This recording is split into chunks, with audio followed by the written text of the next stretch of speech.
Flower में, अब शांत हो जाइए। फ्लावर में 4 भाग या 4 चक्र होता है। पहला चक्र है बाह्य दलपुंज, दूसरा है दलपुंज, तीसरा है पुमंग और चौथा है जायका। इसमें से पहला चक्र या पुष्प का पहला भाग का क्या नाम है? बाह्य दलपुंज। यहाँ कहा जा रहा है ये बाह्य दलपुंज जो होता है फूल में सबसे नीचे होता है, इसलिए कहा गया है कि यह बाह्य दलपुंज जो होता है पुष्प का सबसे बाहरी चक्र होता है। और ये बाह्य दलपुंज का रंग कैसा होता है? हरा होता है।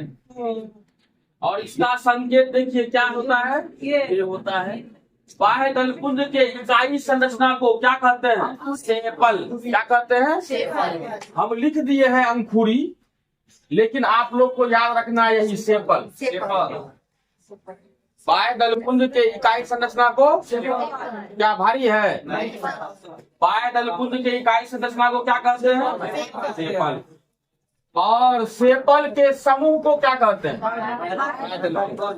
यहाँ पर आप समझिए, ये कैलिक्स है और ये कैलिक्स को अगर जो है इसका तोड़िएगा, इसका इकाई संरचना जो प्राप्त होगा उसको हम लोग क्या कहते हैं? सेपल कहते हैं। कोई दिक्कत? और यही ढेर सारा सेपल को आपस में जोड़ दीजिए, क्या बन जाएगा? ढेर सारा क्या बन जाएगा? कैलिक्स। इसलिए मैंने कहा कैलिक्स का अर्थ क्या होता है? बाह्य दलपुंज। बाह्य दलपुंज के इकाई संरचना को क्या कहते हैं? सेपल। सेपल के समूह को क्या कहते हैं? बाह्य दलपुंज कहते हैं। किसी को दिक्कत है? और इससे पहले क्लास में आप लोग को बताए थे जिस तरह से पौधा में 2 भाग होता है, सहायक भाग और प्रजनन वाला भाग, उसी तरह से फूल में भी 2 तरह का भाग होता है, सहायक भाग और प्रजनन वाला भाग, जिसमें हमने एग्जाम्पल लिखाया होगा आप लोग को। बाह्य दलपुंज और दलपुंज जो होता है वो कौन सा भाग होता है? सहायक भाग होता है। वही लिखे हैं बाह्य दलपुंज के लिए यह पुष्प का सहायक भाग होता है। दूसरा चक्र जो होता है पुष्प का क्या नाम है? दलपुंज। यह पुष्प का दूसरा चक्र है। और आप पंखुड़ी को देखे हैं ना, वो कई रंग का होता है, नीला, हरा, पीला, उजला, हर तरह का हो सकता है। इसलिए मैंने लिखा है कि दलपुंज जो होता है, पंखुड़ी जो होता है, वह क्या होता है? रंगीन होता है। अब यहाँ पर देखिए कैलिक्स का पहला अक्षर क्या है? सी। कोरोला का भी पहला अक्षर क्या है? सी। अगर हम जो है पहला अक्षर इसका भी सी लिखते, इसका भी सी लिखते, तो कैलिक्स के लिए लिखे हैं कि कोरोला के लिए लिखे हैं? ये दिक्कत होता है ना। इसलिए कैलिक्स के लिए क्या लिए है? के लिए। और कोरोला के लिए क्या ले लिए हैं? अगर अब संकेत लिखा रहेगा, बताइए, अगर संकेत के रूप में के लिख देगा, अब बोलेगा बताओ ये पुष्प का कौन सा चक्र है, क्या कहिएगा? बाह्य दलपुंज। अगर सी लिखा रहेगा तो कहिएगा क्या? पुष्प का कौन सा चक्र है? दलपुंज। ये कर्मा चक्र है, सबसे बाहरी चक्र, पहला चक्र, और ये दूसरा चक्र। कोई दिक्कत है? अब जो है आप ये देखिए जिस तरह से बाह्य दलपुंज का इकाई संरचना, बाह्य दलपुंज का इकाई संरचना सेपल था, उसी प्रकार से दलपुंज का इकाई संरचना पेटल होता है। आपको याद रखना है सेपल पेटल। हाँ, मतलब बाह्य दलपुंज का इकाई संरचना सेपल, दलपुंज का इकाई संरचना पेटल। इकाई संरचना क्या होता है हमने बताया था। जिस प्रकार से हम लोग का शरीर का इकाई संरचना क्या है? कोशिका है। ठीक उसी प्रकार से बाह्य दलपुंज का इकाई संरचना क्या है? सेपल है। और दलपुंज का इकाई संरचना क्या है? पेटल है। और उसी प्रकार से पेटल के समूह को क्या कहेंगे? दलपुंज। अब आप लोग से पूछेंगे हम कि बताइए ये दलपुंज जो होता है पुष्प का कौन सा भाग है? सहायक भाग या प्रजनन वाला भाग? सहायक भाग। एक लाइन नीचे में लिख लीजिए, दलपुंज, दलपुंज भी पुष्प का सहायक भाग होता है।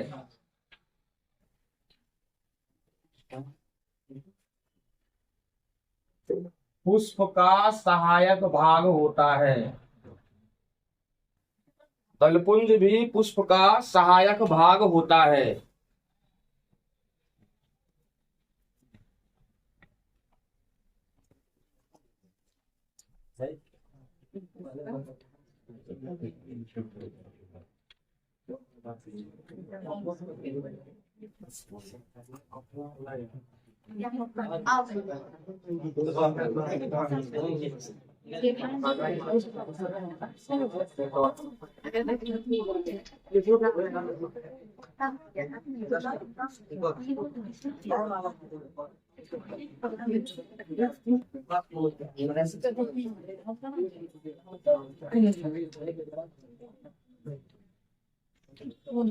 इसको मिटा देना।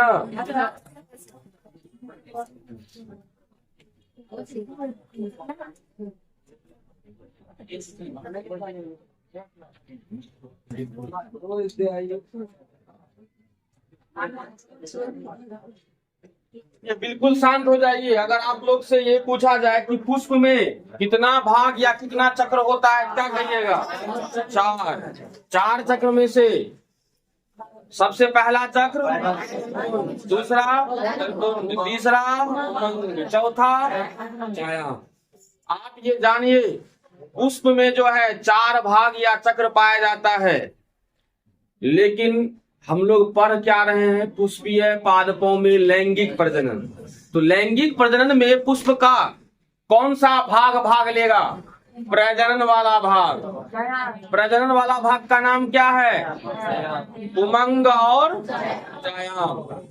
हालांकि ये फ्लावर स्टार्ट किए तो 2 भाग आपको बाह्य दलपुंज और दलपुंज हम बताए, लेकिन बाह्य दलपुंज जो है उतना आपके लिए जरूरत नहीं है। लेकिन अब जो हम स्टार्ट करने जा रहे हैं पुष्प का प्रजनन वाला भाग, वो आपके लिए बहुत इंपॉर्टेंट है। इसमें शांति पूर्वक समझिएगा। अगर इसको आप नहीं समझ पाए तो आगे आपको समझने में हम नाकाम रहेंगे, नाकामयाब रहेंगे, फेल कर जाएंगे, असफल हो जाएंगे, अनसक्सेस हो जाएंगे। चूंकि उमंग और जायांग जो है, उमंग क्या है? पुष्प का नर जननांग है। जायांग क्या है? मादा जननांग है। इसके स्ट्रक्चर को नहीं समझिएगा तो आपको इससे पहले क्लास में बताए थे, लैंगिक प्रजनन में नर और मादा भाग लेता है, पुंकेसर और स्त्रीकेसर भाग लेता है। अब पुंकेसर स्त्रीकेसर समझ में नहीं कीजिएगा तो आगे परेशानी निश्चित रूप से होगी। इसलिए जो है आप लोग शांत पूर्वक इसको समझिएगा। चलिए 3 नंबर दीजिए और लिखिए पुमंग।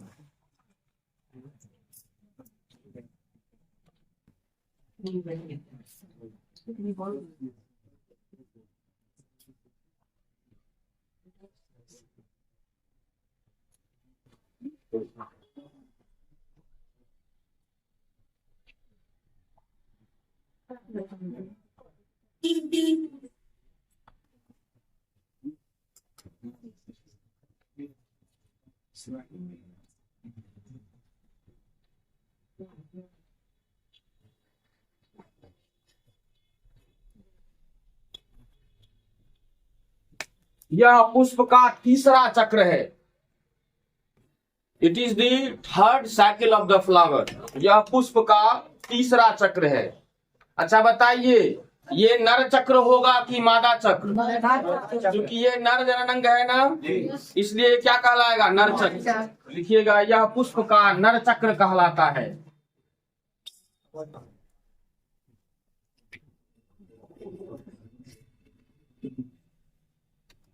नर चक्र, मेल साइकिल।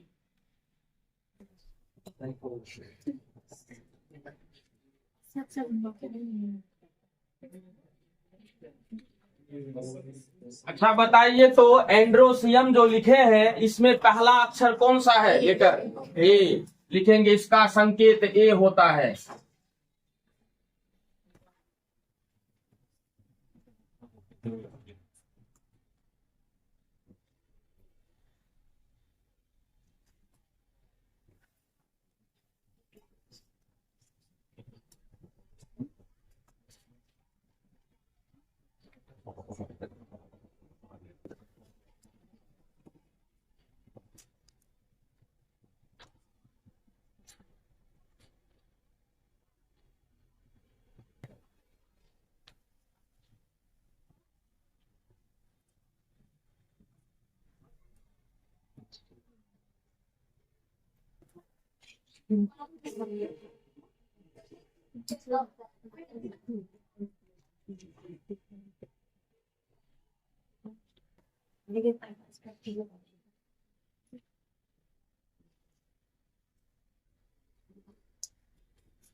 पुष्प का तीसरा चक्र का क्या नाम है?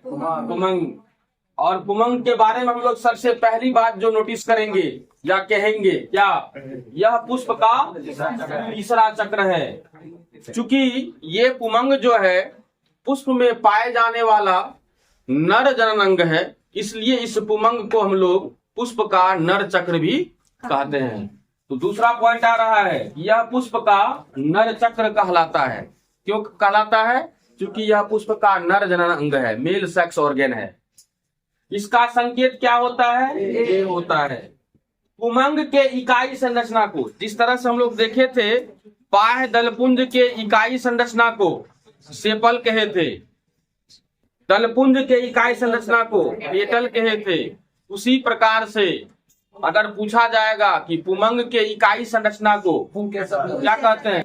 पुंकेसर कहते हैं। यहाँ पर देखिए, पुमंग के इकाई संरचना को पुंकेसर। पुंकेसर का अंग्रेजी में अर्थ होता है स्टामेन। क्या होता है? स्टामेन। तो आपसे पूछा जाएगा पुमंग के इकाई संरचना का क्या नाम है? पुंकेसर, अर्थात फिर से समझिए, पुमंग के इकाई संरचना को क्या कहते हैं? पुंकेसर कहते हैं। अब देखिए कि पुमंग के इकाई संरचना को पुंकेसर कहते हैं, और प्रत्येक पुंकेसर में 3 भाग होता है।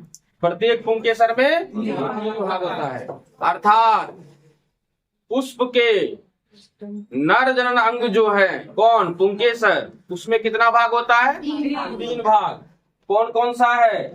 परागकोश, इसको हम लोग अंग्रेजी में एंथर कहते हैं। दूसरा योजी। देखिए, पुंकेसर का पहला भाग क्या बताए? परागकोश अर्थात एंथर। दूसरा भाग योजी, और कहीं कहीं आप देखिएगा योजी के बदले में संयोजी भी लिखा रहेगा। क्या लिखा रहेगा? हाँ, तो योजी और संयोजी जो है एक ही चीज होता है, जिसका अंग्रेजी में अर्थ क्या होता है? कनेक्टिव। और तीसरा भाग जो होता है तंतु या पुतंतु, अंग्रेजी में इसको कहा जाता है फिलामेंट। तो इस प्रकार से पूछा जाएगा कि बताओ जी, पुष्प में नर जनन अंग जो पाया जाता है उसका क्या नाम है? पुमंग। पुमंग की इकाई संरचना को क्या कहते हैं? पुंकेसर। पुंकेसर में कितना भाग पाया जाता है? 3 भाग। 3 भाग में से उन भागों का नाम क्या क्या है? परागकोश, योजी और पुतंतु या तंतु ना। यहाँ तक क्लियर हो गया। अब देखिए, कहा जा रहा है कि पुंकेसर में तो 3 भाग होता है, जिसमें से पुंकेसर के शीर्ष पर, टिप पर जो 2 कोष्ठ वाला संरचना होता है उसको क्या कहते हैं हम लोग? परागकोश अर्थात एंथर कहते हैं। कोई दिक्कत है यहाँ तक में? अब आप लोग इसके नीचे तीर का निशान दीजिए और लिखिए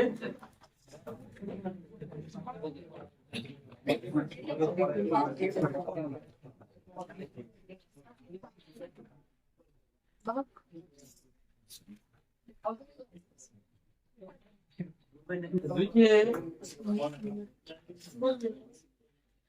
पुंकेसर में डंठल जैसी रचना पाई जाती है। पुंकेसर में डंठल जैसी रचना पाई जाती है। पुंकेसर में डंठल जैसी रचना पाई जाती है, जिसे तंतु या पुतंतु, जिसे तंतु या पुतंतु। फिर से सुन लीजिए, पुंकेसर में डंठल जैसी रचना पाई जाती है, जिसे तंतु या पुतंतु, कोष्ठ में लिख लीजिएगा फिलामेंट।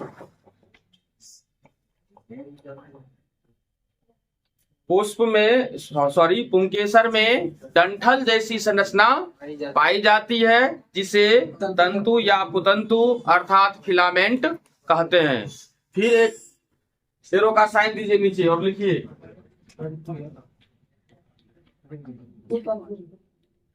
पुंकेसर। पुंकेसर मतलब स्टामेन। स्टामेन में तंतु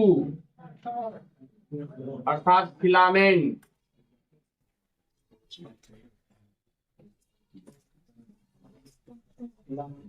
और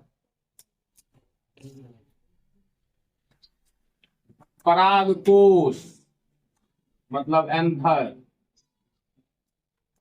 पुंकेसर में तंतु और परागकोश जिस स्थान पर जुड़ा होता है, जिस स्थान पर जुड़ा होता है